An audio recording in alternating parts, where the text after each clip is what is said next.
हर शख्स की अपनी कहानी होती है। हर शख्स का अपना एक संघर्ष होता है। हर शख्स का अपना एक किरदार होता है और हर शख्स अपने आप में एक बेहतरीन मिसाल होता है। जो शख्सियत आज हमारे बीच हमारे साथ मौजूद है, उनकी भी अपनी एक कहानी है और उस कहानी में उनका बेजोड़ संघर्ष है। खैर, किरदार तो वक्त के साथ बदलते रहे। कभी एक अभिनेता, कभी एक प्रेरणात्मक वक्ता, कभी एक लेखक तो कभी एक पत्रकार के रूप में। किरदार चाहे कोई भी हो, उन्होंने हर किरदार में अपनी जान डाली है और अपना 100% देने की कोशिश की है। हाल ही में मौजूदा समय में वो वेदांता केन ऑयल एंड गैस कंपनी में कॉर्पोरेट कम्युनिकेशन में जीएम के पद पर अपनी सेवाएं दे रहे हैं। सर, आपका बहुत बहुत स्वागत है पीके टाइम्स के इस खास कार्यक्रम शख्सियत में। नमस्कार। बहुत बहुत धन्यवाद आपका। राजस्थान के शहरों का अपना एक रंग होता है। जैसे जयपुर को हम पिंक सिटी कहते हैं, जैसलमेर को गोल्डन सिटी कहा जाता है, वैसे ही जोधपुर को हम ब्लू सिटी कहते हैं और उसका अपना एक गौरवशाली इतिहास रहा है। अपने शब्दों में आपके लिए क्या है आपका शहर जोधपुर? आपने शुरू में ही मुझे भावुक करने वाली बात कह दी। जोधपुर का हर शख्स अपने शहर के साथ इश्क में गिरफ्तार है। जी। इस शहर के साथ ये अक्सर कहा जाता है कि जोधपुर का रहने वाला जोधपुर को छोड़ नहीं सकता। बिल्कुल। और शायद इस शहर में कोई मैग्नेटिज्म है, मुझे पता नहीं कारण क्या है। उसका रीज़न हो सकता है हर व्यक्ति को अपना शहर कुछ ज़्यादा प्यारा लगता हो दूसरे शहरों से, लेकिन जोधपुराइट्स के अंदर एक ये चीज़ होती है। जी। अगर मैं मारवाड़ी में बोलूँ तो आपण अटे कहवे कि किलो देखा बिना खाणो नहीं पचे। जी। कि अगर जब तक उसको जोधपुर का किला नज़र नहीं आ जाता, तो मेरे लिए भी जोधपुर एक ऐसी चीज़ है जहाँ मेरी जड़ें हैं। बिल्कुल। मैं अपने नौकरी के सिलसिले में पिछले 15-20 सालों में देश और दुनिया के अलग अलग हिस्सों में जाने का मौका, वहाँ रहकर काम करने का मौका, ये सब मिलता है। लेकिन खुद का जो शहर है, मैं जब कभी वापस, अगर मैं वहाँ एयरपोर्ट पे लैंड कर रहा हूँ या रेलवे स्टेशन पे आ रहा हूँ या बाई रोड जाते हुए, मैं वो जो गैंट्री होती है जहाँ लिखा हुआ रहता है कि सूर्य नगरी में आपका स्वागत है, स्वागत है। तो जो एक एक जो थ्रिल होता है, एक जो छोटे बच्चे के अंदर होता है ना कि स्कूल से निकल कर वापस घर आ रहा हो, जी। उसी तरीके से कि टीचर की गोद से निकलकर माँ की गोद में आ रहा जी। हो, जी। इस तरह का जो वापस एक अपनापन होता है, ये शहर वो मुझे देता है। जी। और इस शहर से मुझे ऊर्जा हमेशा मिलती रहती है। बिल्कुल। चूंकि ये तो आपके शहर की बात हो गई, अब हम आपके बचपन पर आते हैं। क्योंकि उन्हीं नन्ही आंखों ने, आपके बचपन ने अपने साथ साथ जोधपुर को भी बड़े होता देखा है। सुना है कि कक्षा छठी से ही आपका संघर्ष से एक साझेदारी रही, एक नाता रहा है। कैसे? आ, उस समय लगता नहीं था, कई बार जब हम पीछे मुड़कर देखते हैं तो पता चलता है। आपने एक कभी अगर आप पहाड़ों पर चढ़े हो जी। तो एक चीज देखी होगी, जब हम चढ़ रहे होते हैं तो हमें ज्यादा चीजें नजर नहीं आती। हम हमारा जो अगला स्टेप है हम उसके ऊपर फोकस करते हैं। हम देखते हैं कि हाथ पकड़ना किधर है, पाँव रखना किधर है, फिसल ना जाए तो आपको क्या सावधानी रखनी है। लेकिन जब हम ऊपर पहुंच जाते हैं और पीछे मुड़कर देखते हैं तो एक वाव फीलिंग आती है कि सच बिल्कुल। में हमने कुछ ऐसा रास्ता तय कर लिया है जो कि अ, संघर्षों से भरा था, चुनौतीपूर्ण था, जहां पर इतना सहज नहीं थी यात्रा। तो जो आपने चीज कही, अगर मैं उस पर आऊं और उसको मैं याद करूं तो चीजें ऐसी हुआ करती है कि जब मैं छठी क्लास में था, मैंने छठी क्लास पास की, तो मेरे पिताजी उस समय सेवानिवृत्त हो चुके थे राजकीय सेवा से। जी। मतलब मेरे पिताजी की जो मैं संतान हूँ, होता है ना कि जीवन के उत्तरार्ध में जो संतान जी। पैदा जी। होती है, मैं उनमें से एक हूँ। तो मेरे पिताजी की उम्र ये थी कि जब मैं छठी में था तब वो सेवानिवृत्त हो चुके थे। और सेवानिवृत्ति के साथ में होता है कि जब आपका जो एक फिक्स वेतन के रूप में जो इनकम आ रही होती है वो आपकी कम हो जाती है।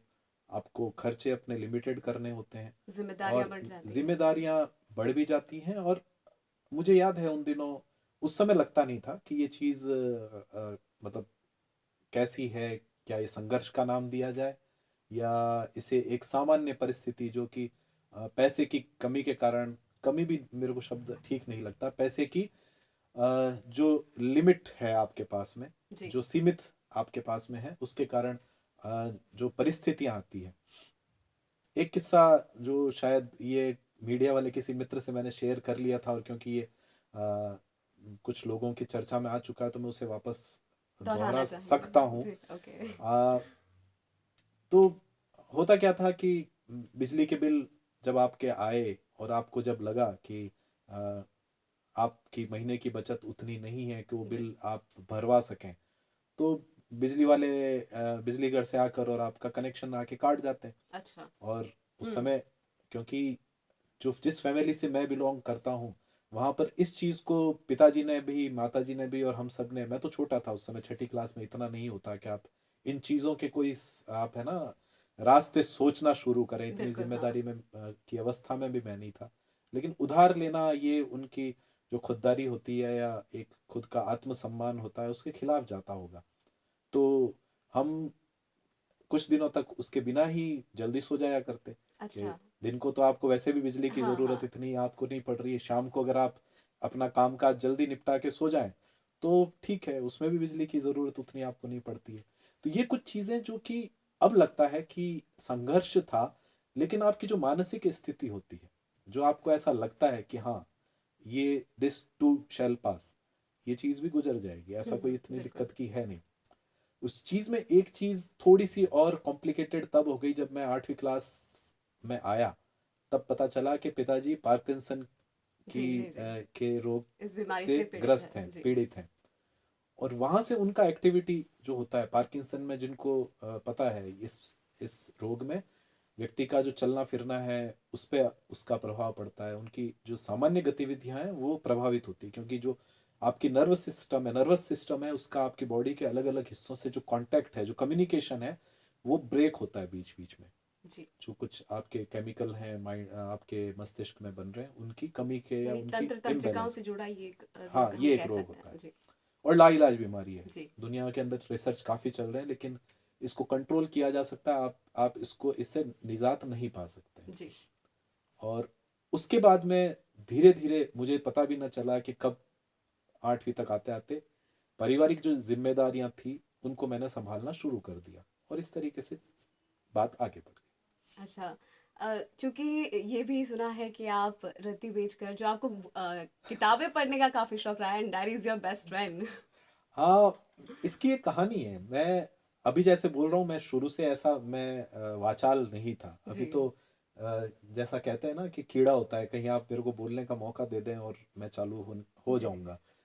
पहले इस तरह का नहीं था। मैं जब छोटा था, ये छठी क्लास 7वीं, शांत किस्म के इंसान रहे हैं। शर्मिला कहें, एक्सट्रोवर्ट समथिंग। शांत कहें, शर्मिला कहें, अपन कहे नहीं बड़ा बेहुदा सा लोग शब्द कहते हैं ना, छोरिया रजू, मतलब लोगों से मिक्सअप नहीं होना, ये मेरी 7वीं में आदत थी। तो मेरे घर में एक चाचा जी आए एक दिन, और मैं उनसे नमस्कार किया और मैं चला गया। तो जी।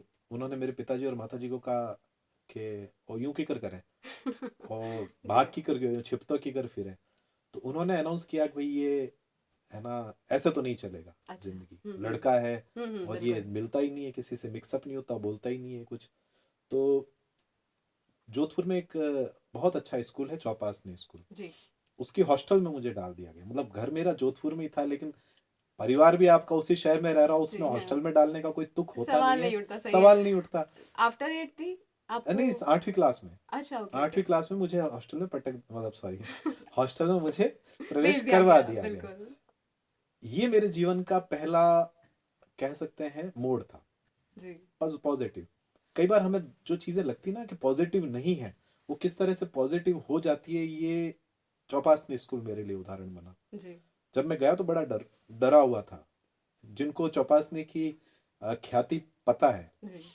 एक किस्सा उन दिनों कहा करते थे, चौपासनी स्कूल में किसी को कहा जाता था कि कौन सी क्लास में पढ़ते हो, तो बच्चा यूं कहता था छठी क्लास में पढ़ता हूँ। तो अच्छा। आप समझ सकते हैं कि भाई बिल्कुल। छठी क्लास में भी बच्चों की उम्र वहाँ किस उम्र के बच्चे हुआ करते हैं। तो मैं तो 8वीं में था, जी। तो मेरे को सब चारों तरफ अपने सहपाठियों को यूं ही करके देखना पड़ता था। और वो सब के सब बिल्कुल, वो होता है ना कि ऐसे बैकग्राउंड के लोग थे कि दादागिरी अच्छा। उनके खून में बसी हुई होती थी। लेकिन सर्वाइवल, आपको किसी न किसी तरीके से अपना आपको सर्वाइवल के ट्रिक्स सीखनी होती है। बिल्कुल। ये एक प्रकृति का सिद्धांत है। महीने 1.5 महीने में मैंने सर्वाइवल के ट्रिक्स सीखने शुरू कर डेढ़ दिए। महीने के अंदर ही। मेरे को समझ में आ गया कि मैं विज्ञान में थोड़ा तेज हूँ, अच्छा। तो किसी को अगर अपने नोट्स बनाने में उसकी अगर मैं हेल्प कर दूंगा या एग्जाम के टाइम में उसको नकल करने दूंगा, तो हो सकता है कि मुझे बदले में वो प्रोटेक्शन कवर मिलता रहेगा कि अच्छा, तुझे ओके। कुछ कोई कहेगा नहीं। तो मैंने धीमे धीमे लोगों से कम्युनिकेट करना शुरू किया। मेरे जी। को पता चल गया बिना बोले इस जिंदगी में पार पड़नी नहीं है। और वहीं पे जो आपने किताबों की बात की, मैं उसी पे आऊंगा। चौपासनी स्कूल में एक बहुत अच्छा सिस्टम था कि हर एक बच्चे को, जो आपका रजिस्टर में हाजिरी नंबर वाइज नंबर आता था, आप बच नहीं सकते। हम्म। हर बच्चे का नंबर आएगा कि उसको भाषण देना है। हर अच्छा। बच्चे का नंबर आएगा कि उसको किसी न किसी एक्टिविटी में पार्टिसिपेट करना है। तो वहां पर पहला मौका मुझे मंच पर आने का भी वहीं पर मिला। बहुत बुरा एक्सपीरियंस था वो। मेरा नाम लिख दिया गया एक राजस्थानी कविता प्रतियोगिता में। अच्छा। मैंने पन्ने के ऊपर लिखी, मैंने रटी, उसको पूरा बैठ के रिहर्सल किया रात रात भर। और चौपासनी स्कूल में एक बहुत तगड़ा सिस्टम था। जैसे आपके चीयर चीयर गर्ल्स होती है ना हाँ, किसी हाँ, हाँ। मैच में, जी। वैसे ही हुटिंग वाले भी तो होते होंगे। बिल्कुल। तो चौपासनी स्कूल में जब हमारे कंपटीशन होता था तो शुरू की जो 3 रो थी, तो 5 हाउस होते हैं, तो मैं हम्म। पॉलेट हाउस का था। तो हमारे हाउस के जो लोग हैं वो तो सब चीयर करेंगे, ताली बजाएंगे। जो बाकी के 4 हाउस वाले वो हुट करेंगे आपको, और ठीक वो है। देवर अलाउड। हम्म। उनको ऑफिशियली टीचर्स की तरफ से होता था कि परमिशन होती थी परमिशन अंदर, होती जी थी कि तुम बिल्कुल। हुट करो। और ये जो बोलने वाला है उसकी स्किल और इसकी ट्रिक का ये टेस्ट होता था कि आप despite of all the hooting, जो आपको लोग हुट कर रहे हैं, आप टिके रहो और आप अच्छा परफॉर्म करो। जी। तो मैं जब मंच पे चढ़ा तो उन्होंने मेरे बारे में कुछ उल्टा सीधा कमेंट करना शुरू कर दिया, और मेरे पाँव कांपने लग गए, आंखों में पानी आ गया। ऑलरेडी और आप नर्वस थे और नर्वस तो वैसे ही पहला मौका था तो नर्वस तो होना ही था। जी, जी बिल्कुल। तो मैंने पन्ना निकाल लिया, पन्ना निकाला तो और हुट करने लगे, गोले और गलो याद ही नहीं करना है। और तो मैंने डबडबाई आंखों से मैंने तो मंच छोड़ के मैं वापस आ अच्छा। गया। शाम को मेरे वार्डन सर ने मुझे बुलाया। मैं रूम से बुलाया मेरे को हॉस्टल में कि वार्डन सर के रूम में तेरे को बुला रहे हैं। जो सवाई नाम था हमारे, जो हेल्पर था हॉस्टल में, जी। सवाई आके मुझे कहता जबर सिंह जी बुला रहे हैं आपको। तो मेरे को लगा, मैंने कहा आज डांट पड़ेगी। वार्डन सर के रूम में गया तो मुझे जबर सिंह जी बोलते कि क्या हुआ अयोध्या। मैंने कहा सर कुछ नहीं, सॉरी मैं आज बोल नहीं पाया। तो आपने क्या, पेट निकाला था लेकिन आप बोल नहीं पाए थे। हाँ मैंने नाम नाम उन्होंने लिखा मेरा कि तुम्हारे को हाँ, जाना हाँ, है, हाँ, हाँ। कंपटीशन था। मैं बोल नहीं पाया, मैं उतर गया। शाम को बुलाया तो मेरे को बोलते 5 दिन बाद में एनुअल फंक्शन है पॉलेट हाउस का, तो तेरे को वापस तेरा नाम लिख रहा हूँ। तो मैंने कहा सर अच्छा। आप क्यों करते हो, अभी हम्म। आपने हाल देख ही लिया मेरा। तो कि नहीं, इस बार हम राजस्थानी नहीं करेंगे, जो तू करना चाहता है तू वो कर। हम्म। और हम तो मैंने उस समय एक, अभी भी मुझे थोड़ी बहुत याद है, एक हास्य कविता हिंदी की थी, मैं सुना सकता हूँ जी आपको। बिल्कुल, सुनाइए।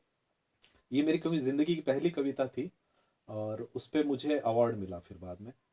और वहां से मेरा जो होता है ना, एक मन में कॉन्फिडेंस इंक्रीज। कॉन्फिडेंस इंक्रीज हो गया। फिर मुझे ओके। लगा जब तालियां पिटने लगी, और जब अवार्ड आ गया बाद में, क्योंकि ये कविता मैंने एनुअल फंक्शन में की, खूब तालियां मिली, तो उसको फिर उसकी कुछ दिन बाद में हिंदी कविता का कंपटीशन था, उसमें मुझे डाल उसमें दिया। भी ओके। फिर मैंने हुटिंग की परवाह नहीं की और मुझे पहला अवार्ड उस कविता में मिला। जी। उसी चौपासनी के अंदर हमें कहा जाता था कि आप लाइब्रेरी से किताबें जरूर लेंगे, पहली चीज तो ये। और किताबें भी 8वीं क्लास के बच्चों को उपन्यास देने का कहा जाता था कि इन बच्चों को आप राग दरबारी उपन्यास, मैंने उस समय 8वीं अच्छा। के अंदर, श्रीलाल शुक्ल का बहुत अच्छा उपन्यास है हिंदी साहित्य का, और वो मुझे हमारे लाइब्रेरियन सर ने कहा तू ये ले जाओ, ये पढ़ो। आज की तारीख मुझे लगता है कि बड़ा मैच्योर उपन्यास है वो, 8वीं के बच्चे के दिमाग में आधा ही आएगा। और दूसरी चीज हमें कहा जाता था डायरी लिखो। अब डायरी में आदमी क्या लिखे, उस समय मैं रोजाना क्या लिखता था शाम को बैठ के कि आज नाश्ते में मुझे जी। मक्खन की टिकिया नहीं मिली, खीर डबल बार मांगी गई लेकिन नहीं मिली, तो आज मैं दुखी हूँ, ऐसे करके कुछ जो जो चीजें मेरे दिमाग में आती थी। लेकिन धीरे धीरे ये चीज शेप लेने लगी। आपके पास 3 दिन कुछ नहीं लिखने को, तो फिर किसी दिन मैं लिखता था। कभी कभी मैं मेरे पिता के बारे में सोचता हूँ तो मुझे ये लगता है, फिर अंदर की जो फीलिंग्स हैं वो धीरे आप धीरे, डायरी पर हाँ उकेरने धीरे लगे थे। धीरे वो चीज, क्योंकि मरता क्या ना करता आपको, कई बार वार्डन सर डायरी देख लेते तो तुमने लिखी या नहीं लिखी। अच्छा, तो आपकी डायरी भी वो चेक होती थी। उनका एक एक एक थ्योरी थी कि जी। बच्चों को अपने अपने तरीके से कुछ कुछ करना चाहिए। हो सकता है कि बाकी लोगों पे इतना नहीं हो, कभी कभार आके कहते थे, पूरा पढ़ते नहीं थे लेकिन वो देखते थे कि आज का तुमने लिखा, तो कहते हैं हाँ सर आज का हमने डायरी लिख लिया। वहां से ये आदत पड़ गई। मैं आपको कविता सुनाता जरूर। हूँ। ये पराग में कहीं पर 1980s में या कहीं आयोगी, लेखक का नाम मुझे शायद पता नहीं, तो मैं माफी के साथ में आपको सुनाता हूँ। ये जी लेखक इनके बड़े कोई प्रसिद्ध रहे होंगे। ये एक है इतिहास का पर्चा और पर्चे का इतिहास। ये एक ऐसे बच्चे की कहानी है जो इतिहास से डरता है, लेकिन उसे परीक्षा देनी है इतिहास की। अच्छा तो इतिहास परीक्षा थी उस दिन, चिंता से हृदय धड़कता था, जब से जागा था सुबह तभी से बायां नयन फड़कता था। तो जी बायां नयन फड़कता है, कुछ जी गड़बड़ होता है। जब से जागा था सुबह तभी से बायां नयन फड़कता था, जो उत्तर मैंने याद किए उनमें से आधे याद हुए, वो भी स्कूल पहुंचने तक यादों में ही बर्बाद हुए। मतलब आप जब स्कूल जी जी पहुंचे तब प्लेट, आपकी जो स्लेट है वो खाली खाली थी, हो गई। वो भी स्कूल पहुंचने तक यादों में ही बर्बाद हुए। जो सीट दिखाई दी खाली उस पर ही डटकर जा बैठा था, एक निरीक्षक कमरे में वो आया, झल्लाया, ऐठा, रे रे तेरा ध्यान किधर, रे रे तेरा ध्यान किधर, तू करके क्यों आया देरी, तू यहाँ कहाँ पर आ बैठा, उठ जा ये कुर्सी है मेरी। मैं उचका एक उचक्के सा, कुर्सी से मेरा मैच हुआ, टकरा चकरा कर किसी एक कुर्सी के द्वारा कैच हुआ। अब पेपर बांटे गए, पर्चे पर मेरी नजर पड़ी, पर्चे पर मेरी नजर पड़ी तो सारा बदन पसीना था, फिर भी पर्चे से डरा नहीं ये मेरा ही तो सीना था। मतलब 56 इंच के लोग उस समय भी हुआ करते जी होंगे। फिर भी पर्चे से डरा नहीं ये मेरा ही तो सीना था। अब जब आपको पेपर आता है ना, तब आपको बड़ा हल्का लगता है, चलो हाँ कर। जब नहीं आता है ना, तो जो आपके पेन कैसे है ना, वो होंगे पेन है ना, प्रश्न। वो भी कुल्हाड़ी की तरह लगता है आपको। तो बिल्कुल कॉपी रूपी बरगद पर मैंने कलम कुल्हाड़ा दे मारा, घंटे भर के भीतर कर डाला प्रश्नों का वारा न्यारा। जी आए तो आप 3 घंटे तक लिखोगे, नहीं आए तो घंटे भर में आप कंप्लीट कर दोगे। अब आंसर क्या लिखे उसके ऊपर आता है। घंटे भर के भीतर कर डाला प्रश्नों का वारा न्यारा। अकबर का बेटा था बाबर, जो वायुयान से आया था, उसने ही हिंद महासागर को अमेरिका से मंगवाया था। झांसा दे जाती थी सबको, ऐसी थी झांसी की रानी, रोज अशोक के होटल में खाया करती थी बिरयानी। गौतम जो बुद्ध हुए जाकर वो गांधी जी के चेले थे, बचपन में वो नेहरू के संग आंख मिचोली खेले थे। ऐसे ही चुन चुन कर मैंने उत्तर के पापड़ बेल दिए, उत्तर के ये ऊंचे पहाड़ टीचर की ओर धकेल दिए। टीचर जी बेचारे इन ऊंचाइयों तक कैसे चढ़ पाते, लाचार पुराने चश्मे से इतिहास नया क्या पढ़ पाते। उनके बस के बाहर मेरे इतिहास का भूगोल हुआ, ऐसे में क्या होना था, बस मेरा नंबर गोल हुआ। तो ये एक कविता थी जिससे मेरा मंच के साथ लगाव शुरू हुआ, और बाद में जो थिएटर में कन्वर्ट हुआ उसकी कहानियां अलग है। और जो आपने मुझे बात बताई वो मैं सीधा उसी के ऊपर आता हूँ कि वहां से मेरे को किताबों से प्यार शुरू हो गया। अच्छा कॉमिक्स पढ़नी है, किताबें पढ़नी है। मैं जिस किसी के यहाँ, जैसे मेरे मामा जी के यहाँ छुट्टियों में जाता तो मैं टटोलता था, ढूंढ लेता था रद्दी में से भी, कहीं से भी किताबें टटोल लेता था। और मैंने धीरे धीरे अपनी खुद की एक लाइब्रेरी, व्यक्तिगत निजी, मैंने उसको महर्षि निजी पुस्तकालय का नाम दिया था, अच्छा वो शुरू किया। लेकिन जैसा मैंने आपको बताया कि घर में आर्थिक स्थिति ऐसी नहीं थी कि आप नई नई पुस्तकें खरीद कर या उन्हें पढ़ सको हाँ उनको ला सको और जी जमा कर सको। हम्म। माता जी मेरी इस मामले में बड़ी अ, चालाक, और कहते हैं ना उनके तरीके बिल्कुल स्टाइलिश। उनका नाम अयोध्या कुमारी गौड़ है, मेरा मेरी माँ के नाम पर ही रखा हुआ है मेरा नाम। तो मेरी माँ मेरे को कहती थी कि पैसे मैं तेरे को दूंगी नहीं, अच्छा तो तुम्हारे को जो करना है खुद करो। जी तो मैंने 9वीं या 10वीं क्लास से मैंने ट्यूशन पढ़ाना शुरू कर दिया था। हम्म तो छठी सातवीं के बच्चे या जो एक आध आते, तो उसमें मैं चालाकी करता था, कुछ पैसा तो घर पे देता, उसमें से मान लो 200 रुपये या कुछ आ रहे हैं तो 50 में रख लूंगा, 150 आपको दे दूंगा माता अच्छा जी को, कि भाई 50 रुपये मेरे किताबें खरीदने के लिए रहेंगे। लेकिन वहाँ बुक खत्म होती नहीं है। तो मैं चालाकी किया करता था कि कहाँ पर पैसे थोड़े से आपके खाते में बचा बढ़ सकते हैं, बच सकते हाँ हैं। हाँ बिल्कुल तो जो रद्दी वाला है वो अगर आपके घर घर आके अगर रद्दी बेच रहा है, तो उसका पैसा आपको मान लीजिए उस समय मान लीजिए 1.5 रुपए की मिलती है। हम्म। वही अगर आप जोधपुर का जो फेमस घंटाघर घंटाघर घंटाघर है रद्दी मार्केट, वहां जाके बेचोगे तो 50 पैसे या 1 रुपया आपको एक्स्ट्रा मिलेगा। अच्छा ओके तो मेरे लिए वो 1 रुपया एक्स्ट्रा मायने रखता था कि भाई अगर मान लो 20 किलो की रद्दी हुई तो 20 रुपए आपके बचते हैं। और मेरे को वो 4 रुपए की एक किताब देता था, तो मेरे 5 किताबें मेरे को नजर आती थी कि ये अगर मैंने वहां जाके बेची तो मेरे को 5 किताबें का जो एक्स्ट्रा पैसा मिल रहा है, एक्स्ट्रा पैसा मैं रखूंगा, बाकी का घर पे आके दे दूंगा। तो ये कैलकुलेशन मेरे काम इतनी कर गई हम्म। कि मैंने कॉलेज खत्म होते होते मेरे 1000 1,500 किताबों की मेरी एक खुद की लाइब्रेरी बन लाइब्रेरी चुकी मेरी थी बन चुकी थी, जी जिसमें देश विदेश की अच्छी अच्छी किताबें मैंने धीरे धीरे करना शुरू किया, और किताबों से प्रेम आगे बढ़ता गया। जी चूंकि जब आपने कॉलेज में दाखिला लिया तब से आपकी जिंदगी में पत्रकारिता की शुरुआत हो गई थी। कैसे नाता जुड़ा है आ, पत्रकारिता से? ट्रेजेडी आती है इसके बीच में काफी उसी से जुड़ी हुई चीज है। ये कॉलेज में आने से पहले भी कुछ झटके मैं खा चुका था। 11वीं थोड़ा और पीछे जाता हूँ। जैसे हम आपने आमिर खान की फिल्म देखी होगी ना, 3 इडियट्स, शुरुआत में ही आता है ठप्पा लगा के कहता ना मेरा बेटा इंजीनियर बनेगा। बिल्कुल। तो मेरी माँ में भी लगभग यही सिंड्रोम थे। वो मेरे को कहती, जब एक सब्जेक्ट लेने थे तो मुझे बोलती तू क्या लेगा। तो मैंने कहा मेरे को तो गणित तो मेरे को बहुत परेशान करती है, मेरे को ज़्यादा आती नहीं है, फिजिक्स में भी मेरे को ध्यान नहीं, तो मैं आर्ट्स ले लूँ। तो वो उदास हो जाती थी। मैंने कहा क्यों, क्या हुआ।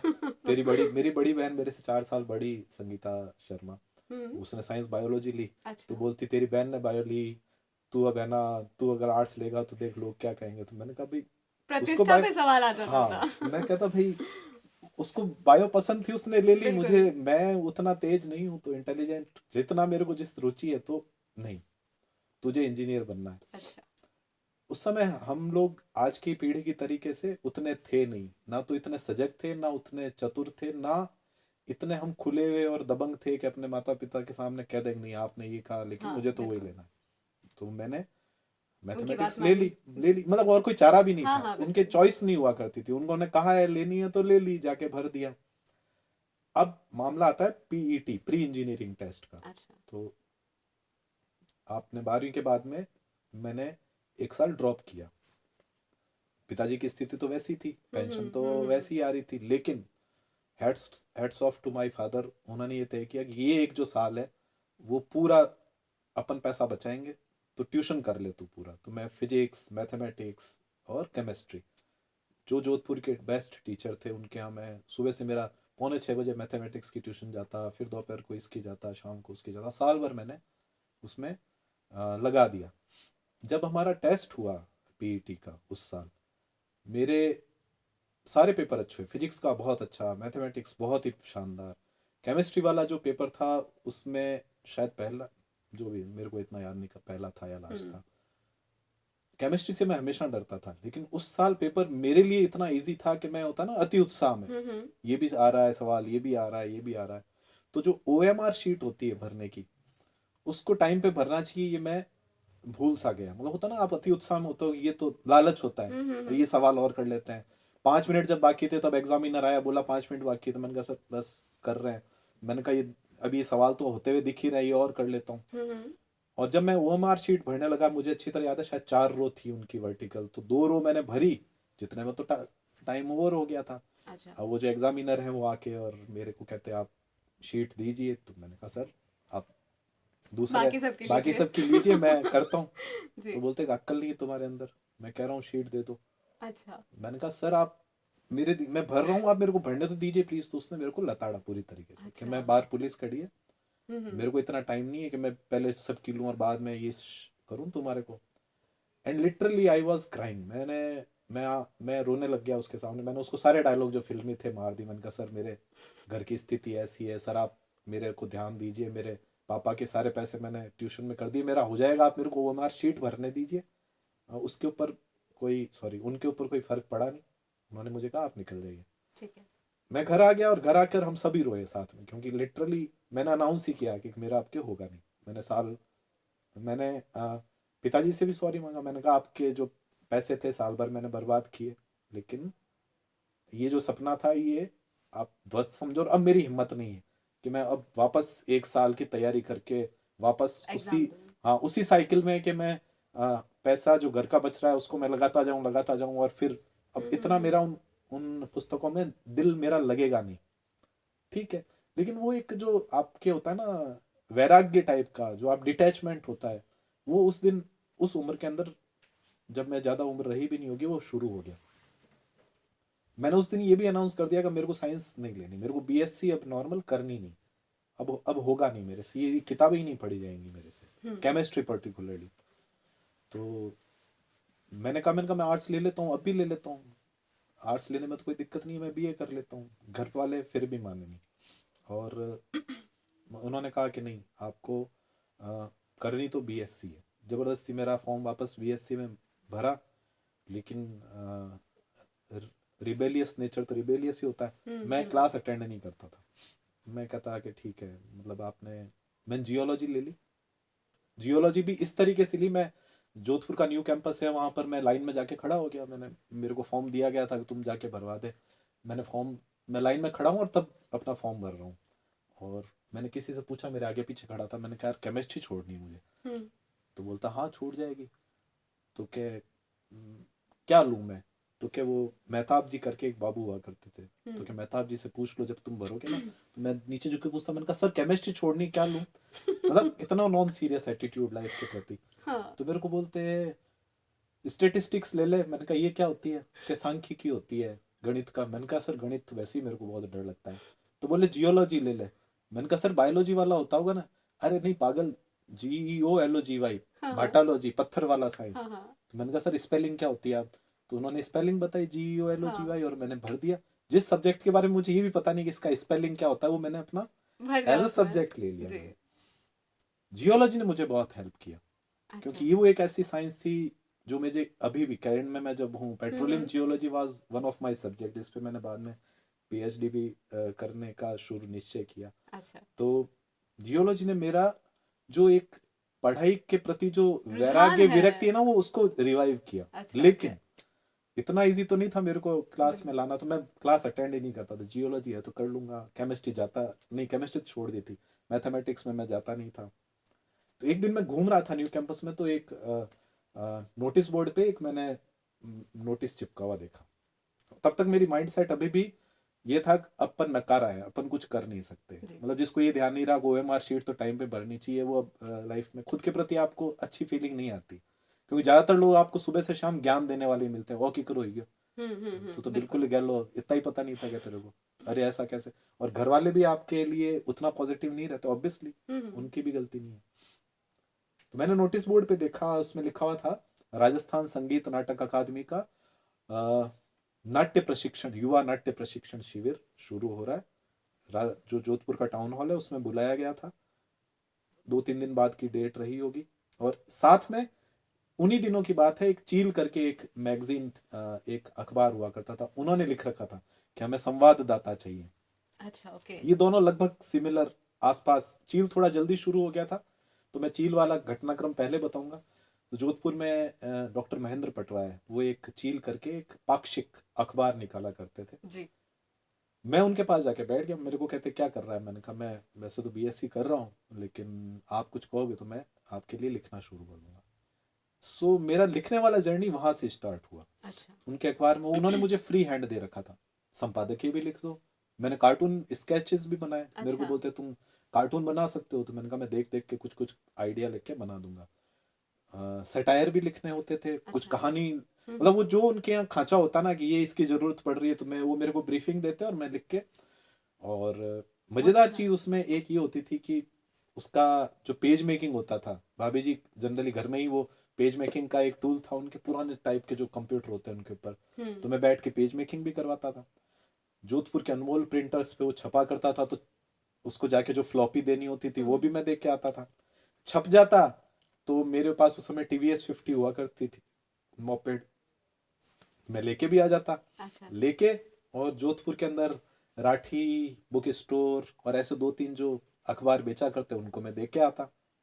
लेकिन यहाँ पर बड़ी इंटरेस्टिंग चीज आती है, क्योंकि मेरा नाम लिखा होता था कुछ हाँ। आर्टिकल हाँ। पे, बिल्कुल। ऊपर हेडिंग, नीचे अयोध्या प्रसाद गौड़। तो 2 रुपए का अखबार होता था उस जमाने में, वो बहुत अच्छा। मतलब महंगा अखबार। हाँ। तो पहले तो मैं जैसे आज आपने, मैं राठी के यहाँ पर 50 कॉपियां रख के आ जाता अखबार की, साहब पटवा जी ने भिजवाया है, या आप अपने यहाँ पर डिस्प्ले में लगाओ, हाँ। बेचो आप। अगले दिन मैं जाता, रुकता, और 2 रुपए देके उसको कहता है कि एक चील दो। खरीदता अखबार, और खरीद के खुद का नाम पढ़ता। मैंने कहा यार अच्छा हाँ। छपा है ये तो। ये होता था खरीद के अपना नाम पढ़ने का एक जो थ्रिल होता है ना, कि मेरा नाम छपा हुआ है और दिख रहा है, ये शुरुआती थ्रिल बड़े प्यारे हुआ करते थे। तो वहां से तो शुरुआत हुई इस पत्रकारिता। जर्नी की। अच्छा। ओके।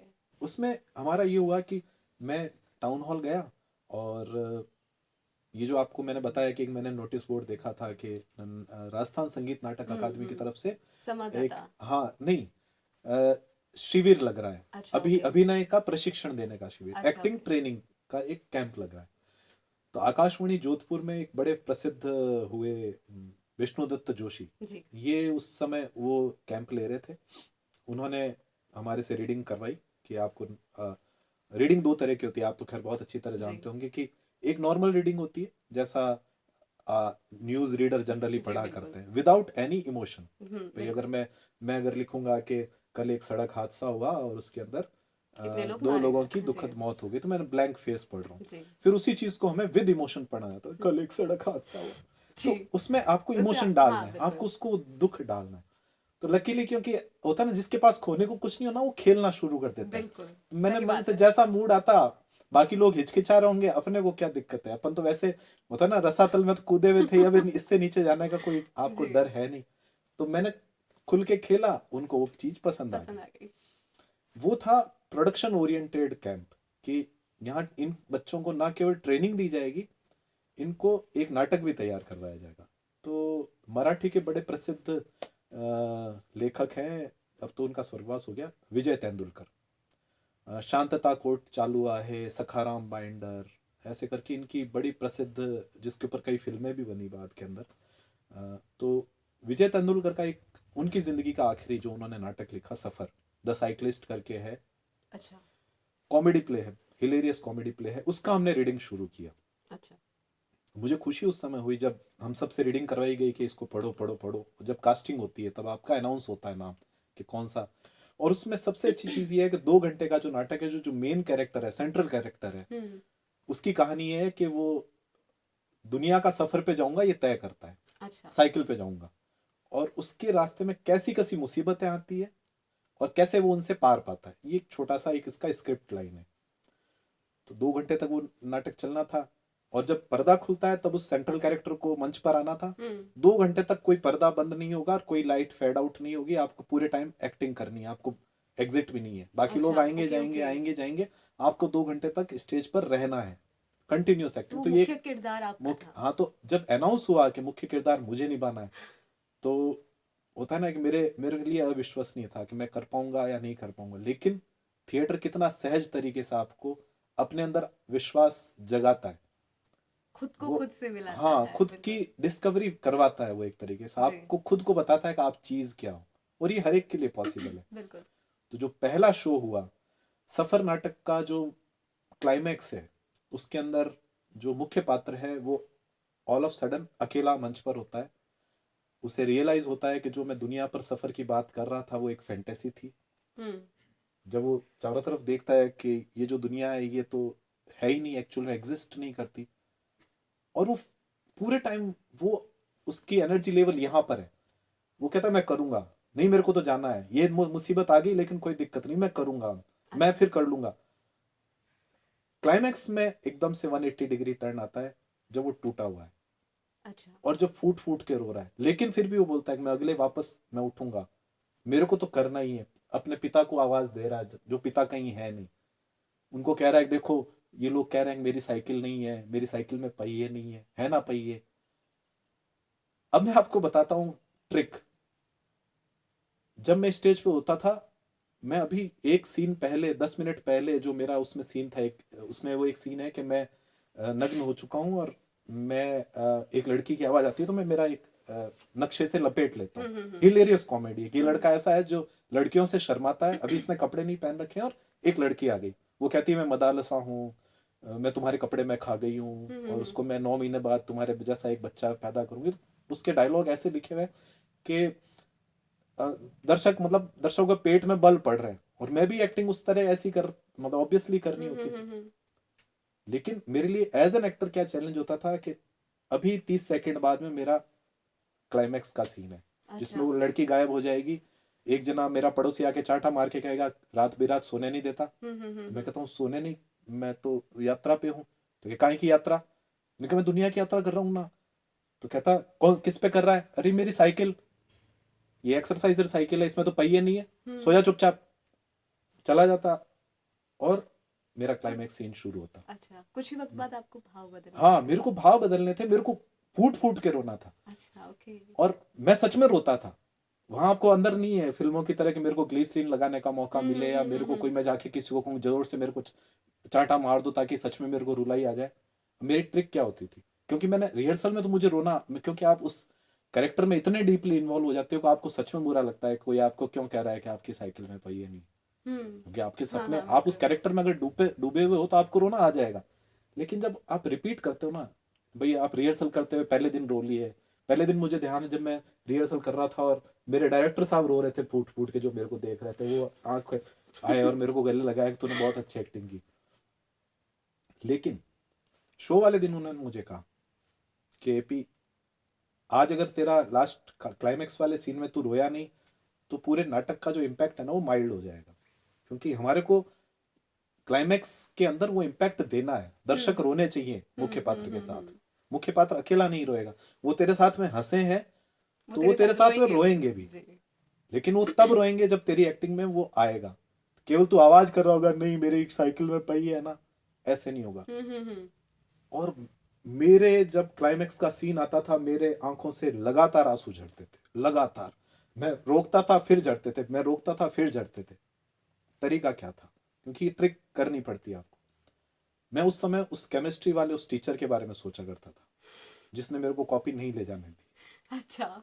मेरे को उन्होंने ये कहा था कि तुम जिंदगी की उस घटना के बारे में सोचो जो आज भी तुम्हारे को दुखी करती है।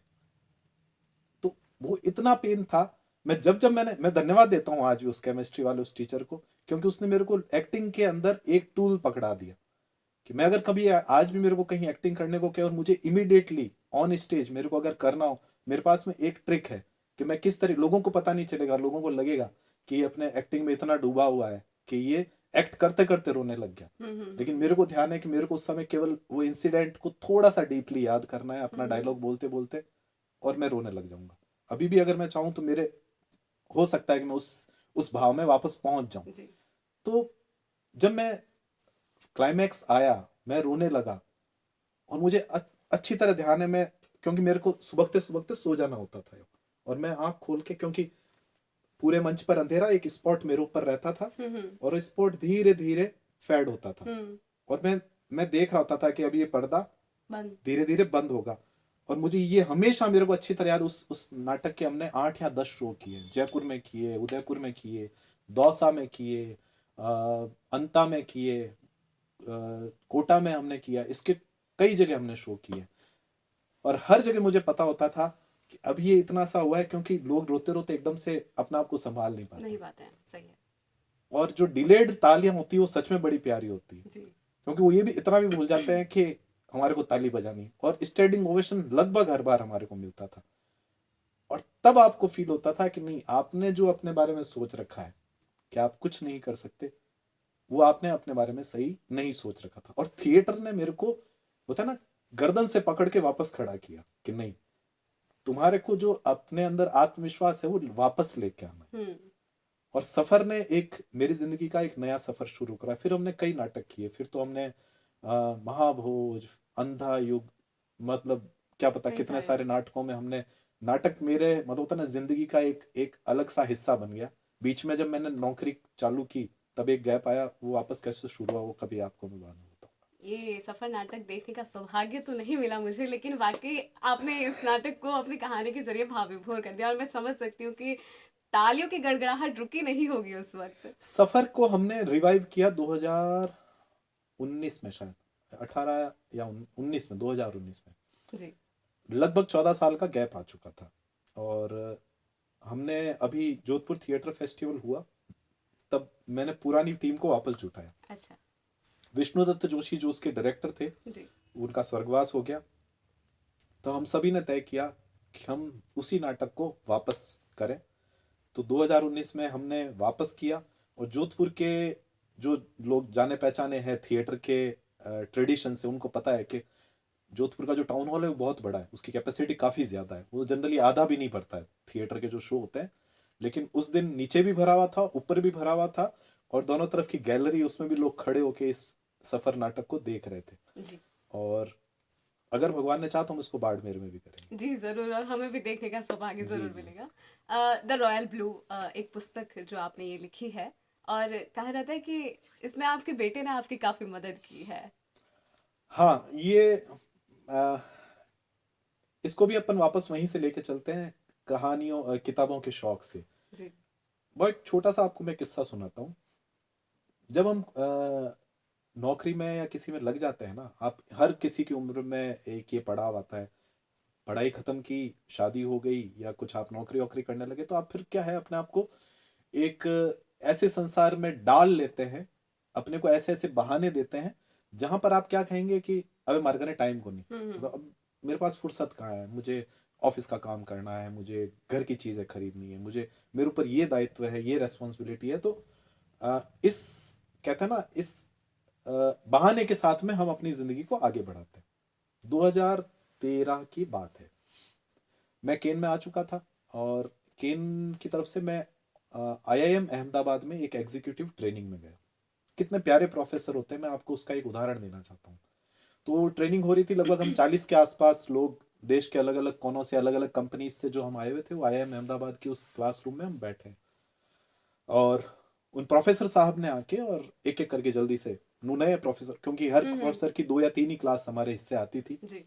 वो आए और उन्होंने पूछना शुरू किया कि आप लोगों का परिचय देंगे आप। तो मैं खड़ा हुआ, मैं डिप्टी जनरल मैनेजर था उस समय।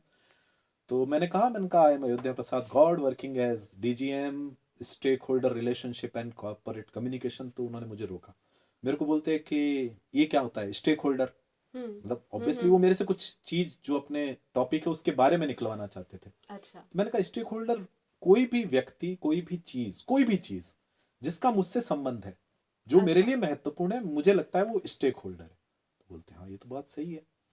उस दिन की क्लास उन्होंने इस सवाल से शुरू की कि अभी जो मिस्टर गॉड ने कुछ बोला था वर्ड, तो अपने ब्लैक बोर्ड पे लिखा स्टेक होल्डर।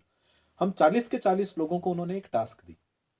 वो बोलते हैं कि आंख बंद कीजिए, 5 मिनट के अंदर इस, अपने सामने एक पेपर पेन है आपके सामने, आपकी लाइफ के 10 स्टेक होल्डर आप लिखिए। जैसे मैं अगर आपसे कहूं, अभी आपने सोचना शुरू कर दिया होगा कि आपकी लाइफ में 10 चीजें जो महत्वपूर्ण है, अगर मैं कहूं तो आपके दिमाग में मेंटल लिस्ट बनने लग गई होगी कि कौन सी 10 चीजें हैं जो आपके लाइफ में महत्वपूर्ण है।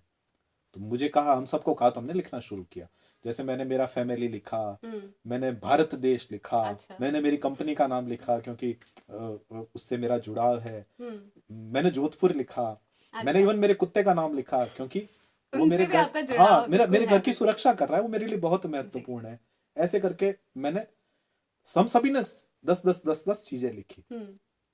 तो उन सर ने जल्दी जल्दी से वो उन चीजों को ब्लैक बोर्ड पे लिखना शुरू कर दिया। अच्छा। रिपीट जो हो रही थी वो चीजें नहीं लिखी, जैसे फैमिली सभी ने लिखा था, बेस्ट फ्रेंड ज्यादातर लोगों ने लिखा था कि वो अच्छा। अपने जिंदगी में महत्वपूर्ण, हम उसको मानते हैं, अपनी हम हर चीज शेयर करते हैं। तो 50-60 शब्द ब्लैक बोर्ड पे आ गए थे। हम सबसे पूछा, आप सभी की लाइफ के 10 महत्वपूर्ण चीजें इस ब्लैक बोर्ड पे दिख रही हैं आपको? तो हम सब ने, 40 के 40 लोगों ने हाँ हिलाया। एक ड्रामेटिक पॉज था उनके, 5-7 सेकंड रुक के वो बोलते, ladies and gentleman, there is a deep crisis in this classroom. और ये क्राइसिस सिर्फ इस क्लासरूम में नहीं है, आप सबकी जिंदगी में भी एक बहुत गहरा क्राइसिस है। क्या आप देख सकते हैं इस ब्लैक बोर्ड को देख के?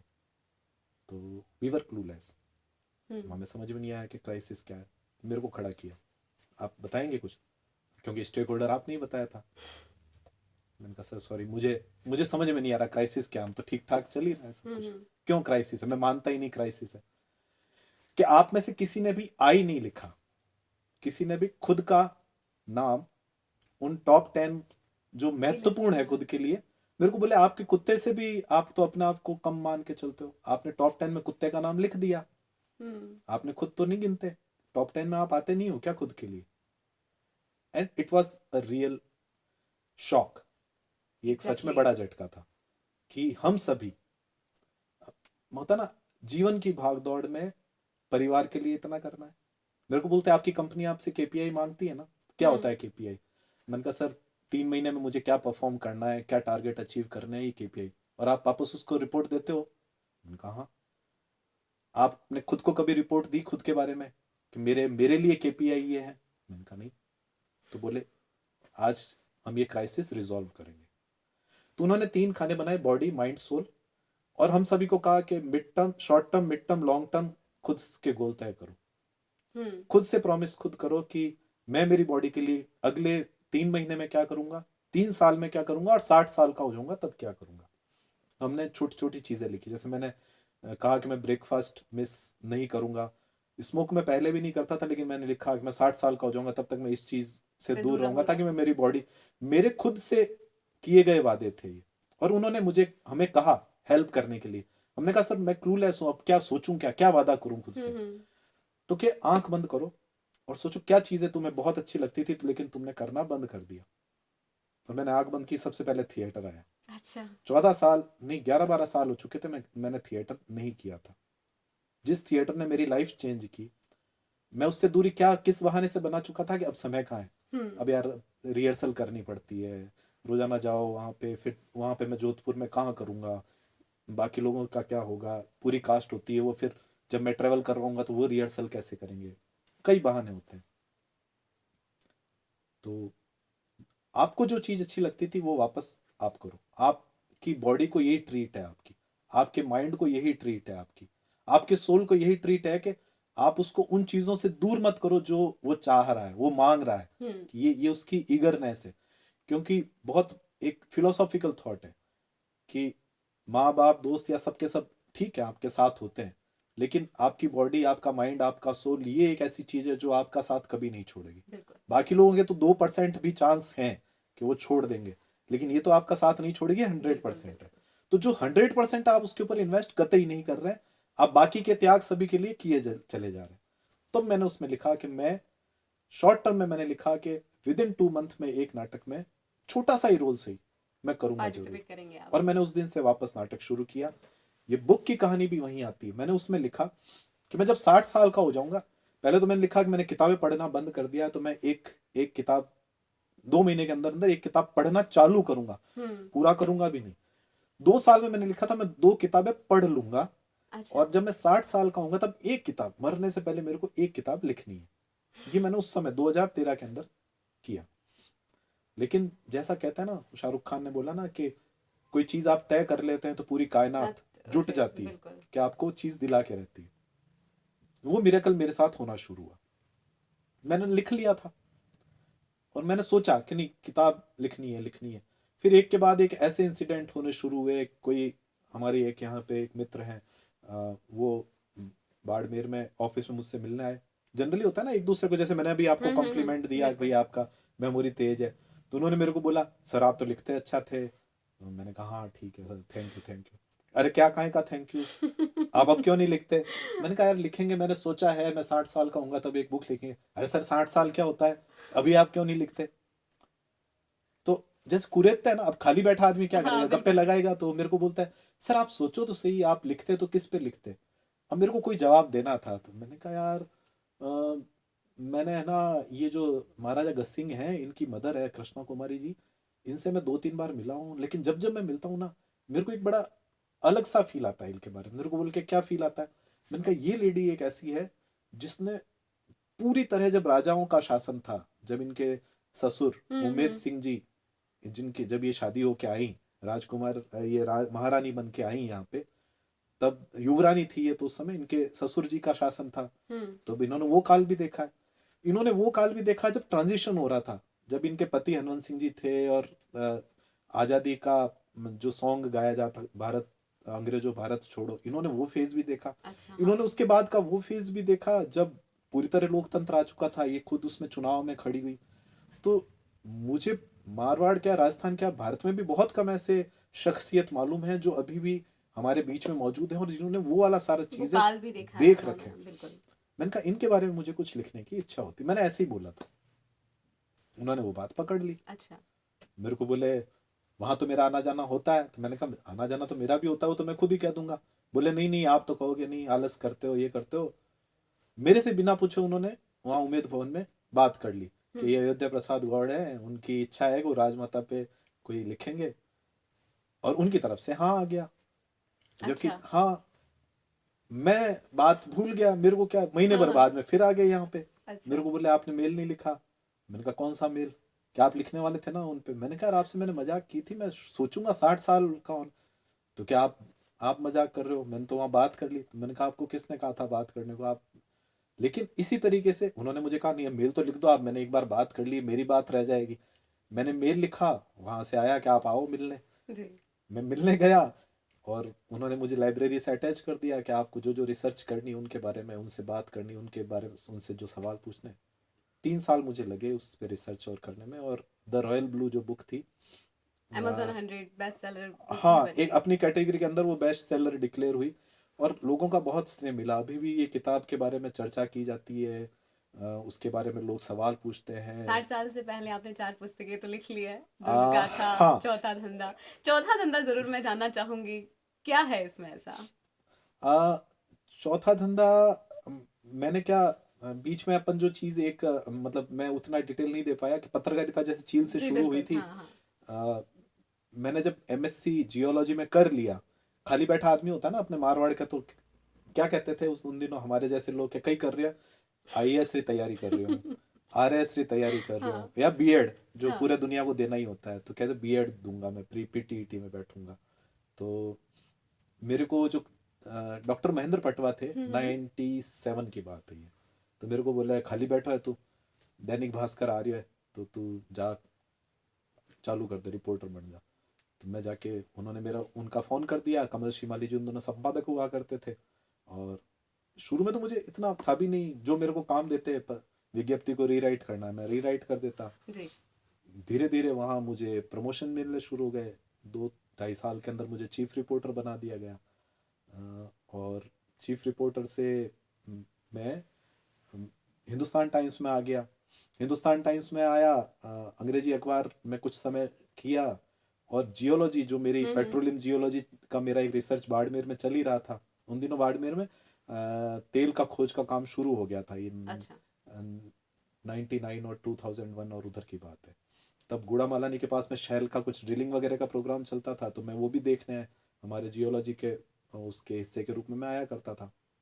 और अ, वापस यहाँ पर जब ऑफर आया मेरे को, तो मैंने केन ज्वाइन कर ली। और इस तरीके से जर्नलिज्म से जो मेरा जो एक शिफ्ट होता है कॉरपोरेट अच्छा, जगत हाँ में, हाँ हाँ। 2005 में हो गया। लेकिन once a journalist always a journalist, ये कीड़ा जो है ना, ये जाता नहीं है। हाँ बिल्कुल। आप एक बार अगर पत्रकार बन गए, तो आपका जो माइंड सेट है वो उस उन्हीं तरीके के, चीजों को खोजने की कोशिश हाँ, वो करता है। आपका स्वभाव ऐसा बन जाता है कि बिल्कुल। आप इर्रेस्पेक्टिव ऑफ कि आप किसी अखबार के लिए काम कर रहे हैं या क्या कर रहे हैं, आपका आपका सोचने का तरीका वैसा हो जाता है जी। कि आप दुनिया को एक अलग नज़र से देखना शुरू कर देते हैं। तो जब मैं पत्रकार था, और भास्कर का दौर कहें या हिंदुस्तान टाइम्स का दौर कहें, मेरे लिए एक अपॉर्चुनिटी से भरा हुआ दौर क्यों था कि पश्चिमी राजस्थान एक ऐसा बेल्ट है जहाँ पर ऑफ बीट स्टोरीज बहुत ज़्यादा है। हम बॉर्डर के नज़दीक बैठे हैं, हम डेजर्ट रीजन में हैं, हम ऐसे क्षेत्र में हैं जहाँ अकाल खूब पड़ा करता है, हम बिल्कुल। ऐसे क्षेत्र में हैं जहाँ रिसर्च इंस्टीट्यूट खूब हैं, काजरी है, आफरी है, इसरो है, डीएमआरसी है, मतलब जहाँ पर रिसर्च कंटिन्यूसली कुछ न कुछ चलती ही रहती है, जहाँ पर महिला अधिकार। मैं आपको बीच में बहुत छोटा सा किस्सा सुनाऊंगा। जब मैं अंग्रेजी अखबार में शिफ्ट हुआ, तो नारायण बारेठ हैं, अच्छा। नारायण बारेठ का चौथा धंधा से भी एक लिंक है, इसलिए नारायण बारेठ जी की बात, बीबीसी के जो जाने माने संवाददाता रहे जी। राजस्थान में। तो जब मेरे को हिंदुस्तान टाइम्स से ऑफर आया, तो मैं कंफ्यूज था। मैं हिंदी मीडियम का आदमी, अंग्रेजी अखबार में आपको अंग्रेजी में लिखना करना, हो सकता है आपको उनका जो माइंड सेट होता है अंग्रेजी अखबार के रीडर का, वो पता चले ना चले। तो मैंने नारायण जी भाई साहब को फ़ोन लगाया। मैंने कहा भाई साहब, हिंदुस्तान टाइम्स से ऑफर आया। मैंने अप्लाई नहीं किया था, मैंने अप्लाई कहीं नहीं किया जिंदगी में। अच्छा। भास्कर से भी मेरे एक जान पहचान वालों के थ्रू कहा क्या तुम जाके ज्वाइन कर लो।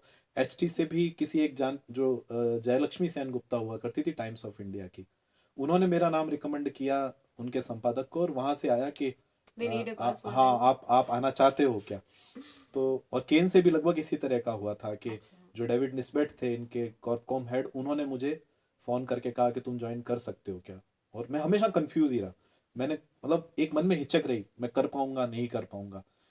इस इधर आने में भी हिचक रही कि पीआर कॉर्पकॉम, मैंने कभी ये कोर्स किए नहीं थे, मैं जियोलॉजी का, मैंने कभी जर्नलिज्म का कोर्स पढ़ा नहीं मैंने। तो नारायण जी से मैंने फ़ोन करके पूछा, मैंने कहा भाई साहब, एसटी से ऑफर आया है, मुझे ज्वाइन करना चाहिए क्या, क्या करूं मैं, तो ठीक है, चीफ रिपोर्टर बना हुआ हूँ ठीक ठाक। जैसा एक चीफ रिपोर्टर का जलवा होता है जोधपुर जैसे छोटे शहर में, था ठीक ठाक था। हाँ भास्कर है हाँ बड़ा अखबार, बिल्कुल। आपकी हर हर कॉलम के ऊपर 10 गालियां और 10 तालियां मिल ही जाती थी हमारे को। हाँ। तो मेरे को बोलते हैं कि तुलसीदास जी का लाइन सुनी है तुमने, ये नारायण जी के कहने के तरीके बड़े अनूठे हुआ करते हैं।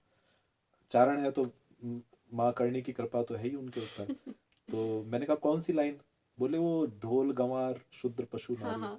मैंने कहा हाँ सुनी तो है, कि उसका है ना आखिरी लाइन दूसरी लाइन में थोड़ा सा ट्विस्ट करते हैं। तो मैंने कहा कैसे? तो बोले ढोल गंवार शूद्र पशु नारी ये सब अंग्रेजी अखबारन के अधिकारी। तो मैंने कहा मैं समझा नहीं कैसे, कि देखो अच्छा। ढोल का मतलब म्यूजिक, आर्ट एंड म्यूजिक, गंवार यानी कि विलेज लाइफ, शूद्र यानी कि SC ST एक्ट और उससे रिलेटेड कोई भी खबर, पशु यानी कि वाइल्ड लाइफ से रिलेटेड कोई भी खबर, नारी अच्छा। यानी फेमिनिज्म से रिलेटेड कोई भी खबर। हाँ। कि 5 टॉपिक जो है ना, तो इस पे कोई भी खबर देगा ना तो अंग्रेजी अखबार ही फ्रंट पेज छापते रहेंगे। अच्छा। तो मेरे को ये फॉर्मूला है। अब तो हाँ। समझ में आ गया। मैंने कहा खूब है ऐसी खबरें, तो मेरे को तो खूब है, तो तुम चले जाओ। ओके। वहां पर भी मेरे को लकीली अच्छा रहा, ये वाला फॉर्मूला मेरे काम करता रहा। अब थोड़ा फास्ट फॉरवर्ड करते हैं। बाड़मेर में शंकर बोली जी की एक पुस्तक का लोकार्पण था शायद, और नारायण बारेठ जी उसमें आए थे और मैं भी मंच पर उनके साथ ही था। तो मीडिया के ऊपर उन्होंने अपना बोलना शुरू किया। तो उन्होंने अपना भाषण की शुरुआत इस तरह से की कि हम सभी मीडिया को लोकतंत्र के चौथे खंबे के रूप में जानते हैं। तो आजकल ये चौथा खंबा चौथा धंधा बन के रह गया। मेरे को बड़ा इंटरेस्टिंग ये लगा लाइन आपने कैच कर ये ली। ये तो मैंने फिर खत्म होते ही मैंने कहा भाई साहब ये चौथा धंधा आपने मेरे शब्द दिमाग में डाल दिया है। तो हंसने लगे। मेरे को क्या मूड है? मैंने कहा मैं किताब लिखना चाहता हूँ इसके ऊपर। तो मेरे को क्या, हाँ ठीक है लिखो। तो वहां से मैंने, होता क्या है ना, किसी के ऊपर ज्ञान देना बड़ा आसान है। अगर आज मैं बड़ा बड़ा कहूँ भाई मीडिया खराब हो गया है, मीडिया के एथिक्स कहाँ है, मुझे वो सही लगा नहीं। अच्छा। मुझे ये लगा कि it should be rather story of a reporter जो कन्फेशन बॉक्स में जाके खड़ा है, और मैं मेरी बातें ही क्यों ना करूं। तो उस चौथा धंधा वाले में आपको जितनी ज्यादातर जो कहानियां मिलेंगी वो मेरी मिलेंगी। जहां मैंने नाम ऑब्वियसली मैंने लिखा है कि इसमें ज्यादातर कहानियां मैं आपको मेरी बता रहा हूँ, कि कहाँ खबर जुटाने के चक्कर में मैंने या तो मानवीय संवेदनाओं को इधर उधर रखा, या मैंने मेरे एथिक्स को थोड़ा साइड में रखा, क्योंकि उस समय मेरी प्रायोरिटी थी खबर लेके आने की। मेरे संपादक, मेरा रीडर अगर खबर चाहता है तो मैं उसको खबर दूंगा। मैंने एक फेमस केस हुआ था, मैं हिंदुस्तान टाइम्स में था उन दिनों, मेजर सुरेंद्र सिंह करके एक केस हुआ था, जहां पर बॉर्डर के नज़दीक गैलेंट्री अवार्ड जो होते हैं ना, वीरता पदक वगैरह जो आर्मी में दिए जाते हैं, उसके लिए भारतीय सेना ने एक शर्त बीच में रखी थी कि आप अगर गोलीबारी या कुछ करते हैं जिसके आधार पे आप पदक का दावा करोगे ना, कि मेरी यूनिट ने इतने दुश्मन के इतने सैनिक मार गिराए, उसका कुछ आप करोगे ना, तो उसका वीडियो या प्रूफ होना चाहिए। तो एक ऐसा एलिगेशन आया था कि एक मेजर साहब थे जो सियाचिन के आसपास उनकी तैनातगी थी। वहां पर इन्होंने क्या किया कि खुद के ही जो साथी होते हैं ना उनको दौड़ाया, अच्छा। और हवा में गोलियां चलाते थे, और उनको कहते थे कि जब गोलियां चले तब तुम गिर जाना। और वो हेजी वीडियो सबमिट करके और उन्होंने वीरता पदक पाने की कोशिश की थी। अच्छा। और ये हिंदुस्तान टाइम्स में खबर छपी थी। और जब कोर्ट मार्शल हो रहा था जोधपुर के अंदर, तो मीडिया को अलाउ किया जाता था। अच्छा। मेजर सुरेंद्र सिंह मेरे से आके, जो होता है ना जब कोई भी चल रहा होता है तो पत्रकार ही होते हैं सब, हम तो सभी से बात करते हैं। तो जो आरोपी थे मेजर सुरेंद्र सिंह, वो अक्सर मेरे से आके बात करना शुरू कर देते थे, और क्या हाल है, क्या नहीं, बढ़िया है, बताइए और क्या। तो मेरे को कहते थे मैं ना आपको एज अ दोस्त मैं आपको कुछ खास बात बताना चाहता हूँ। तब मैंने उनको रोका। मैंने कहा आप एक चीज हमेशा ध्यान रखिए कि पत्रकार दोस्त नहीं होता। पत्रकार या तो एक एट ए टाइम पत्रकार होगा, और ये अगर वो दोस्त है तो वो पत्रकारिता तो को साइड में रख के आएगा। मैं पत्रकारिता को साइड में रख के आपसे बात नहीं कर रहा हूँ। आप जो मुझे बता रहे हैं मैं इसको कभी भी यूज कर सकता हूँ। अच्छा। तो ओके। रुक गए, हाँ। उन्होंने मुझे नहीं बताया। तो मैं ये चीज क्यों कह रहा हूँ कि हमारे लिए एज अ पत्रकार खबर महत्वपूर्ण होती थी। बिल्कुल। और जब हम फील्ड में निकलते थे, मेरी पहली कहानी को मैं बहुत ब्रीफ तरीके से मैं आपको बताना चाहूँ, गिद्धों का महाभोज। गिद्धों का महाभोज में ऑब्वियसली गिद्ध मैंने पत्रकार को बोला, और अच्छा। पत्रकार ओके। वो कौन था? वो मैं ही था। तो जब मैं अखबार में जब नौकरी कर रहा था, ये कहानी अगर आप पढ़ेंगे तो शुरुआत वहीं से होती है कि मैं कुछ टाइप कर रहा था, और ये मेरी खबर उस दिन थी फलोदी के अंदर जो सट्टा लगता है। फलोदी में एक सट्टा बाजार है, लोग सट्टा लगाते हैं बारिश के होने या न होने की खबरों के ऊपर। और लगभग हर बार मीडिया में आती है कि फलोदी में अच्छा जमाना होने के इस बार भाव इतने चल रहे हैं, तो इस बार फलोदी के सटोरियों की ये भविष्यवाणी है कि अब के जमाना अच्छा होगा। अच्छा। चुनाव में भी सट्टा होता है कि इस बार बिल्कुल। ये जीतेगा वो हारेगा, वहाँ सटोरिये इस तरह का काम करते रहते हैं। तो मैंने वो कहानी ऐसे ही शुरू की कि जब मैं ये कहानी बना रहा था, मेरे संपादक आए, मेरे से पूछते, चीफ रिपोर्टर से तो पूछा ही जाएगा कि आज तुम क्या खास दे रहे हो, तो मैंने कहा मैं वो इस बार की दे रहा हूँ, सटोरिये क्या कह रहे हैं। तो बोलते यार ये तो हर बार छापते हैं, कुछ फ्रंट पेज आज खाली जा रहा है तो देख ले तू कुछ अगर हो तो। मैंने कहा यार फ्रंट पेज में क्या चाहिए, जितनी शॉकिंग खबर हो फ्रंट पेज पे उतनी होगी, जितनी बुरी घटना उतना आपको फ्रंट पेज पे जाने के बिल्कुल। चांस बढ़ जाते हैं। मैंने कहा अभी तो मेरे को कुछ याद आ नहीं रहा, जितने में हमारी जो रीजनल डेस्क थी वहां से कुछ हलचल हुई, मेरे को मेरे एडिटर ने बुलाया इधर आ देख। मैं उनके कंप्यूटर पे मैंने देखा तो मैंने कहा, मन में ईर्ष्या होती ना कि यार ये ऐसी ऐसी खबरें मेरे पास क्यों नहीं आई। खबर ये थी फलोदी का एक लूणा गांव में भुखमरी से एक आदमी की मौत। मौत। अब मौत एक आदमी, नॉर्मल खबर, भुखमरी बड़ी खबर। और मेरे को बोलते थे कि ये खबर है। उन दिनों मेरी जिम्मेदारी होती थी कि कोई अगर फ्रंट पेज पे खबर जा रही है तो रीराइट मैं किया करता था उसको। तो मेरी डेस्क पे आई, मैंने उसमें जितना मसाला वगैरह लगाना होता था मैंने लगा दिया, और खबर अगले दिन फ्रंट पेज पे। अच्छा। ऐसी खबर सरकार में हलचल मचाती है। बिल्कुल। तो हमारे संपादक जी ने स्विच ऑफ कर दिया था मोबाइल।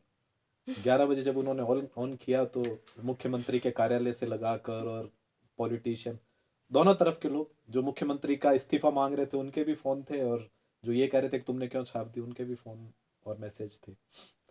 मेरे को बोले कि सीएम ऑफिस से आया है कि आपने गलत छापी है, अच्छा। और अपने को पीछे नहीं हटना है, अपने को तो फॉलो अप स्टोरी लेके आनी है। मेरे को क्या, तुम अभी जाओ। और संगीता शर्मा जो उस समय क्राइम का बीट देखती थी, शिव वर्मा जो हमारे फोटोग्राफर थे, ऐसे करके एक मांगीलाल पारिक सीनियर रिपोर्टर, पूरी टीम को भेजा ताकि कुछ मिस नहीं कर जाओ। जाते जाते हमारे को ये भी कहा कि भुखमरी वाला परिवार है तो अखबार के तरफ से हम उनको महीने भर का राशन आप देख के भी आना, ताकि एक अपना एक वो भी रहेगा कि हम केवल खबरों के मामले में ही हम नहीं, हम उनका हेल्प भी करना चाहते हैं। मैं उस गांव में जब पहुंचा, जनरली आप किसी के घर में कोई डेथ हुई है तो क्या मन में आएगा, 5-7 लोग बैठे होंगे, उदासी का माहौल होगा, कुछ भी होगा। अब उस झोंपड़ी के अंदर कोई था ही नहीं। अच्छा। तो मैंने पहले पूछा, मैंने कहा ये जो डेथ हुई वो यही वाला घर है क्या? तो उन्होंने कहा हाँ यही है। तो हमने कहा चलते हैं अंदर। अंदर गए तो कोई था ही नहीं। वो एक औरत थी, वो चूल्हे के पास में यूं सर झुका के बैठी है, घूंघट उसने डाल रखा था। मैंने लिखा उसमें कि कपड़े की गठरी की तरह कोई वहां रखा हुआ था। अच्छा। ओके। मतलब रखी हुई वो एज निर्जीव वस्तु वो बैठी है। तो बीइंग अ लेडी मैंने संगीता जी से कहा कि आप कुछ पूछना शुरू करो इससे। एक सवाल पूछा, कोई जवाब नहीं। दूसरा सवाल पूछा, कुछ बोल नहीं रही।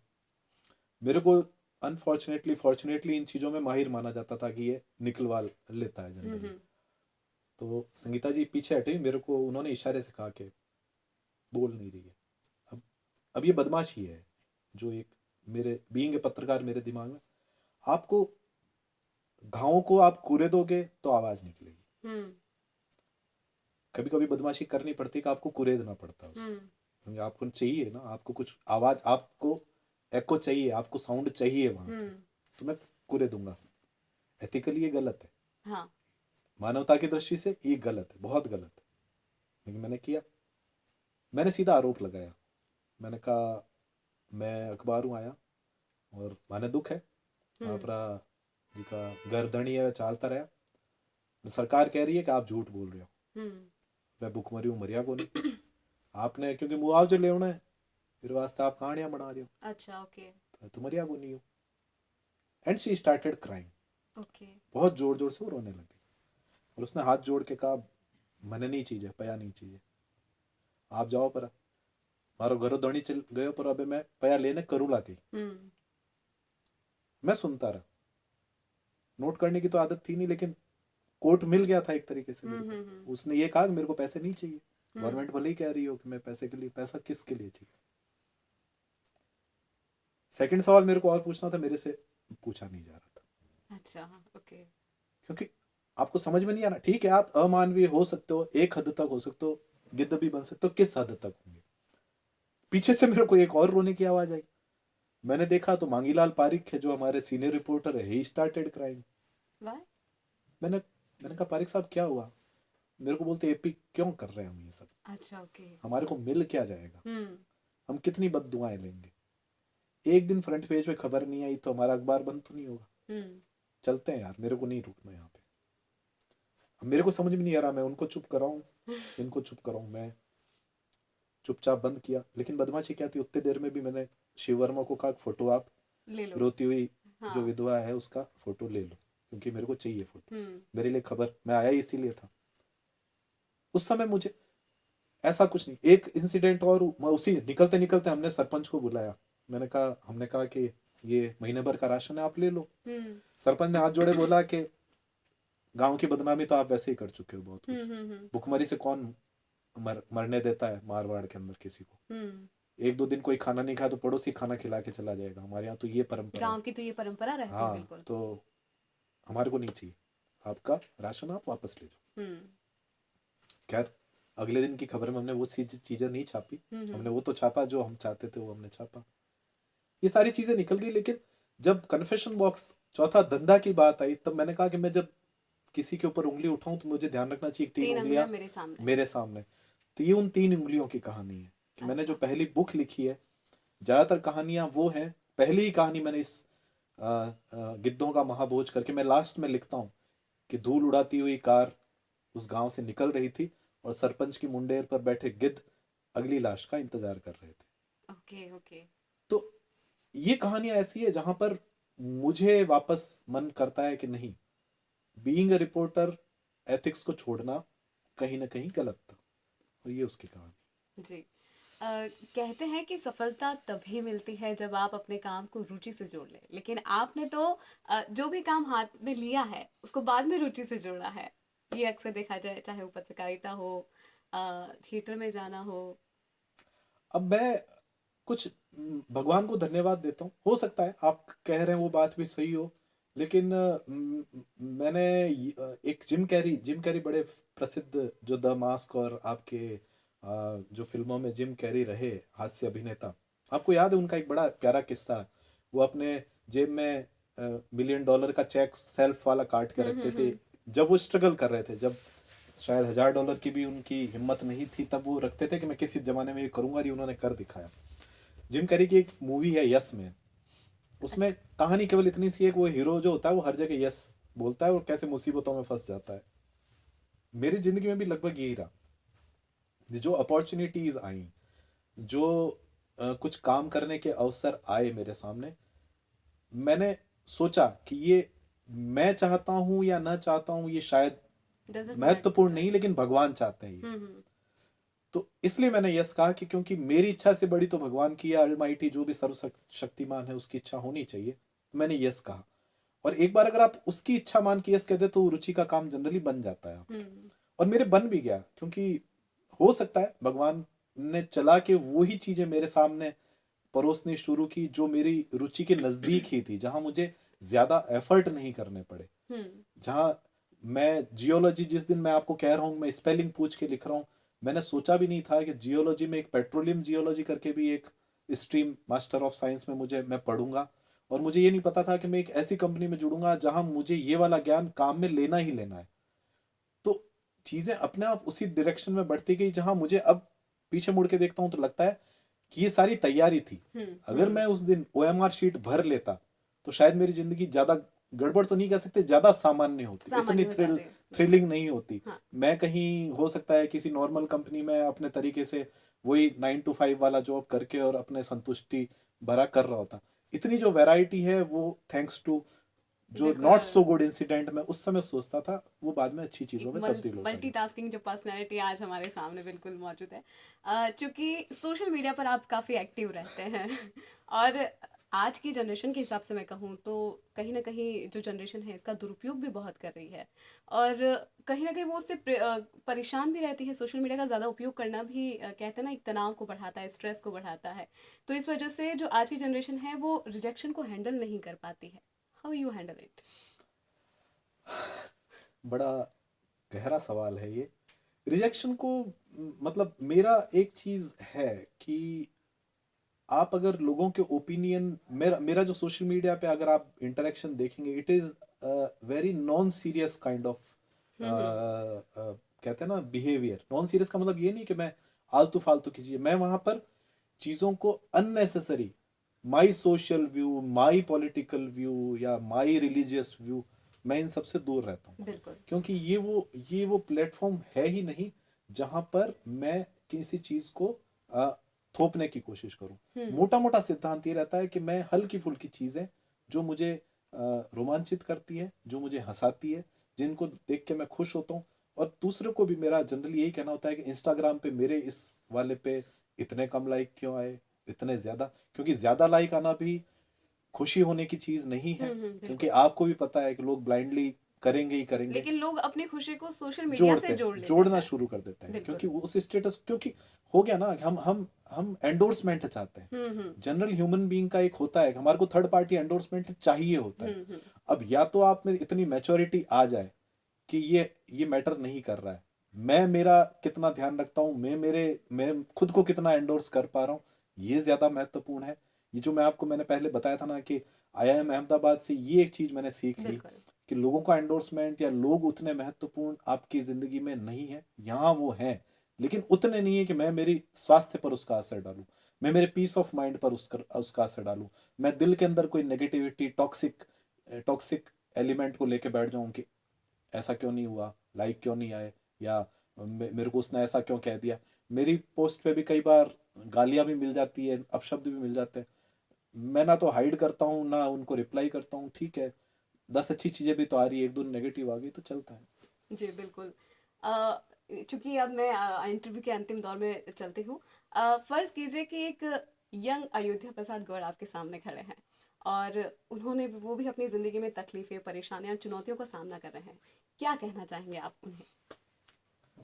वैसे तो अभी भी मैं यंग ही समझता हूँ अपने आप को, बिल्कुल। लेकिन आ, लेकिन वो अयोध्या प्रसाद जिन्होंने इतनी सारे संघर्षों का आ, सामना किया मैं और आपको सच बताऊं, मेरे को ये अयोध्या प्रसाद गौड़ भी ठीक ही लग रहा है। मैं कहूंगा जैसे तूने पहले किया था ना, वो एक काम तू अब करता जा। बस एक चीज है कि आ, मन में है एक कि मेरे पिताजी जब जीवित थे, मैं उतना तरीके से, अब वो इस संसार में नहीं है, वो मैं जरूर, एक चीज है जिसको मैं रेक्टिफाई करना चाहूंगा। अगर मैं यंग अयोध्या प्रसाद कभी मिले मेरे को, उनको मैं समय उतना, क्योंकि मैं जर्नलिज्म में घुस चुका था, अंत समय में भी मैं उनके साथ में, मैं एक रिपोर्टिंग पे गया हुआ था, और जिस जगह मैं अंदर घुसा वहाँ फोन अलाउड नहीं था। मेरी मदर, मुझे इधर इनकी तबीयत बिगड़ी, अच्छा, ओके। मेरी मदर फोन करती रही, वो एक इंसिडेंट मैं चाहूंगा कि कुछ अलग तरीके से होता। बाकी ठीक है। बहुत बहुत शुक्रिया सर, आज अपनी ज़िंदगी आपने हमारे साथ साझा की है। तो ये थे हमारे साथ अयोध्या प्रसाद गौड़, जिन्होंने अपनी संघर्ष की कहानी आज द पिके टाइम्स के इस खास चैनल पर रखी है। अगली बार फिर होगी किसी खास शख्सियत से मुलाकात। तब तक के लिए जुड़े रहिए द पिके टाइम्स के साथ।